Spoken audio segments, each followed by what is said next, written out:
All right, just buzzing through this first hour of a Woman Wednesday Liquid Lunch right here on Biz TV across the nation, also all over social media. I have been talking about this for a couple days, that in the midst of all of these allegations flying around, corruption, cover-ups, deep state, coup, there's another story happening which is causing tremors literally across borders, okay? There is a U.S. woman named Cynthia Richie. She's a U.S. blogger, journalist, and everything else. She's living in Pakistan. She went over there. She was kind of learning about the culture and everything else. And she was allegedly raped by the deputy prime minister. Okay, she reported it repeatedly to the courts, to the State Department under Hillary Clinton and Joe Biden. This was covered up after covered up. And while Joe Biden was using Hunter to take money from Kazakhstan, from Russia, from the Ukraine, from China, they were shaking down the planet, but the safety and security of a U.S. woman who was raped at the highest levels of the Pakistani government was not something Biden or Hillary wanted to be bothered with, okay? And now we broke down Weinstein, we broke down Epstein, the woman who does it for us every week, but has been the on-the-spot investigative reporter on a lot of these crimes and sexual crimes. Xen Sams joins me right now. She's an actress, model, supermom. She's always with us. She's always there for us. And Shahal Khan, he's an investor, entrepreneur, social venture capitalist, also a global investor, hospitality, mining, energy.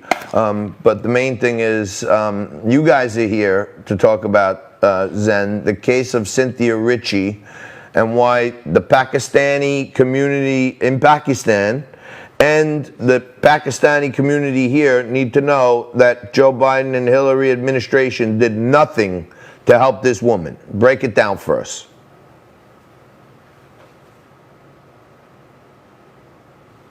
Specifically reported the incident to Political Secretary Thomas Hooduk in May 2011, who worked for the U.S. Embassy in Islamabad at the time. She also tried to discuss the matter with Ambassador Cameron Munter, both while in Islamabad and later when she saw him at the State Department in D.C. in 2011-2012.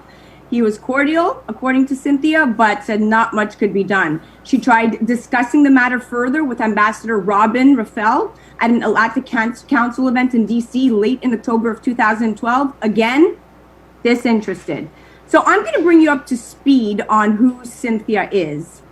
John, you highlighted her very nicely at the beginning. Cynthia Richie is a Pakistani-based blogger and a U.S. national. And about a decade ago, she went to Islamabad to document the region and highlight its people. And that was kind of what her intent was. And she was listed as one of 10 Americans doing great things for Pakistan. She participated in a variety of humanitarian projects in Pakistan, including flood relief, healthcare projects, reconstruction of high schools, and a women's health clinic, okay? Now, the rape incident occurred at the Interior Minister's house in his enclave in 2011, around the time Osama bin Laden was assassinated. Now, remember, her rape was May 29th, 2011, and Osama bin Laden was assassinated May 1st.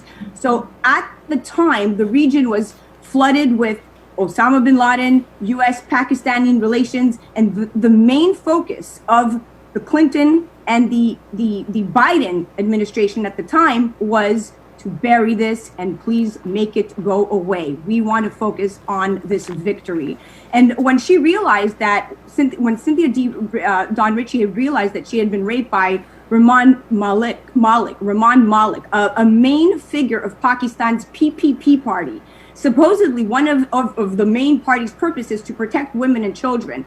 And when Cynthia realized that she had been allies with a party and helping them move along their social media campaign to really, gain the interest and popularity of the younger generation in Pakistan, when she realized that the PPP party wasn't what they set out to be, she became a political pawn, essentially, between two parties. Wow. So when she reported the rape, John, it was buried. And we have Shahal Khan here today to help us break down the case and break down the story and really talk to the effect of where Pakistan is with the United States currently and why this was covered up and what could be done going forward. So Shahal, let me bring you into this. I appreciate you taking some time and sticking your neck out and speaking on this topic. I know it's probably a thankless job to try to get justice in Pakistan, especially when the ruling class is involved. What efforts were made on Cynthia's behalf to bring this to the attention of the U.S. State Department?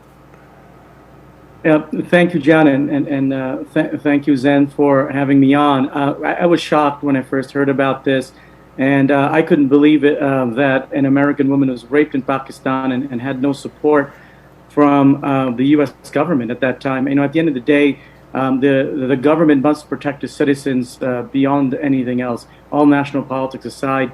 I have been to Pakistan for the last decade. I have a deep lineage connected to that region, that entire region. And what really drove me to stand up for Cynthia was there are a multitude of women and children that are abused and raped in that sort of region that have no rights. And especially if they're poor, especially if they're raped by powerful people, they don't even see the light of day of court. Justice doesn't exist for them. So I had to go and investigate myself. I spoke to Cynthia, and I couldn't believe that she would just do this to get attention, or other people were making up stories about why she did it. And I didn't see that. I saw a person that was being prevented by our own government, which shocked me as an American, someone that was born here, someone that stands up for justice, someone that wants an evolution of society, that they were blocking her. And then in Pakistan, it was the same thing. She was being stonewalled by what I consider, a very corrupt system, which should not exist in that country. And Pakistan and the U.S. have been friends since 1947. They're great allies. And all this was, being unwound, and this poor lady was thrown in the middle of all of this and had absolutely no rights herself, or life threatened. And that's when I, wanted to step in and do whatever I can, both on the Pakistan side and here. Shahal, so let me ask you this. You're here in America, right?